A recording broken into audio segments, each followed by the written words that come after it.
Hello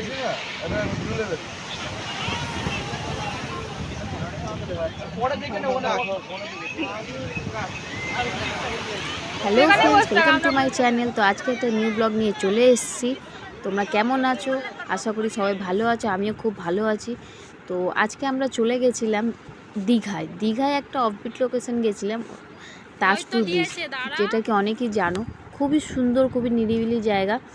এখানে বেশি লোকজন হয় মোটামুটি তুমি মাইন্ড ফ্রেশ করে ঘুরতে পারবে। অ্যাকচুয়ালি দীঘা এখন খুব কনজেস্টেড হচ্ছে, ওই জন্য ভাবলাম এবার আমরা একটু অফ বিটে যাই। তো তাজপুরটা যথেষ্ট ভালো, দেখো ওয়েদারটাও খুব সুন্দর ছিল, বৃষ্টি হয়নি সেদিনকে, ভালো ছিল, নর্মাল ওয়েদার ছিল।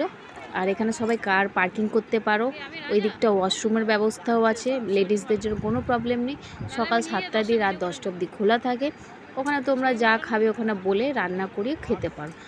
ওখানে খুব সুন্দর জায়গাটা আছে, ওখানে তোমরা অর্ডার করে দিলে এই খাবে, তো ওখানে তোমাদের রান্না করে দেয়।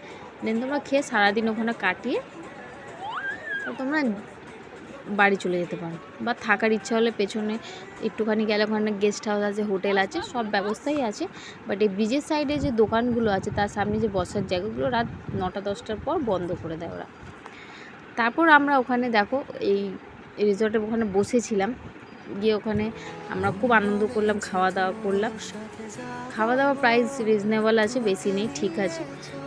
তারপর আমি চলে গেলাম একটা ভিডিও করতে। তো দেখো অ্যাকচুয়ালি তুমি এবার দেখতে, ওখানে বেশি ঢেউ নেই, তো খুব সুন্দর, মানে কি বলবো, এত সুন্দর, মাইন্ড একদম ফ্রেশ হয়ে যাবে।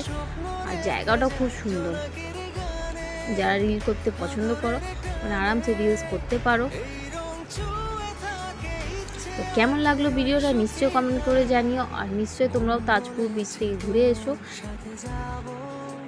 আর চ্যানেলকে সাবস্ক্রাইব করতে ভুলো না। Thank you. তো দেখা হচ্ছে আবার নেক্সট ব্লগে।